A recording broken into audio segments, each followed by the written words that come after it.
Assalamu alaikum, grade 5. How are you all, my shining stars? Hopefully, you will be fine. As you know, that half reading we have done, so let's move to the next reading part. Listen it carefully, my dear students. Our unit is on the quest for food.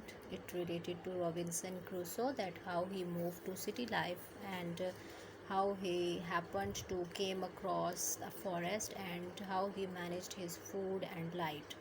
So next page number 21, do reading. Let's start. All right, class. It was just the kind I needed. I took it out and dusted it outside the door of my cave.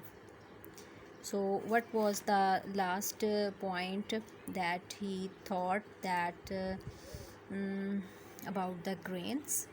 I thought no more about it until one day I saw some little plants growing besides the entrance of my cave.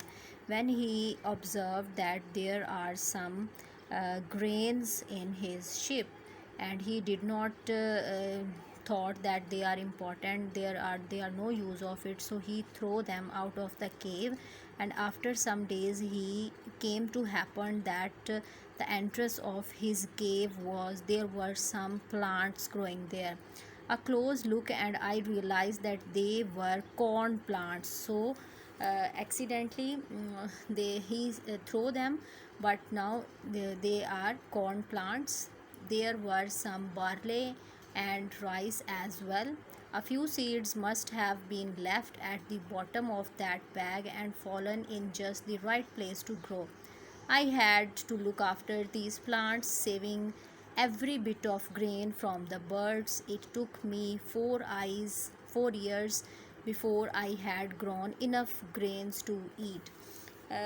This paragraph is telling us that how he managed his food, how he grow plants there, and how he take care of them. I had first landed near a small stream. As I walked up the stream, I found lush green fields of grass and surface.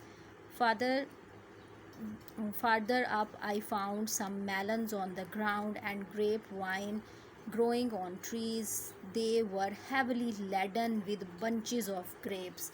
Now, this paragraph is telling us that how he moved there and how he saw the bunches of grapes. I recalled that grapes could be dried and preserved as resins. With this thought in mind, I picked the biggest bunch I could find and tied them to the outside branches of the trees to be sun dried. Now, an idea came to his mind that why I should not keep these bunches of grapes and dried them and then make them new plants. I dried more than 200 big bunches this way. Each night when I went back to the cave, I would carry many limes or in bags made of sailcloth. It was a long, dreary walk with the weight of the lime pulling me down. But survival was the only thing on my mind. The last paragraph is one day I found that my grapes were very dried. I carried them home to my cave. It was a good decision, for the next day a big storm came up. The winds blew very hard, and my resins and efforts would have all been lost.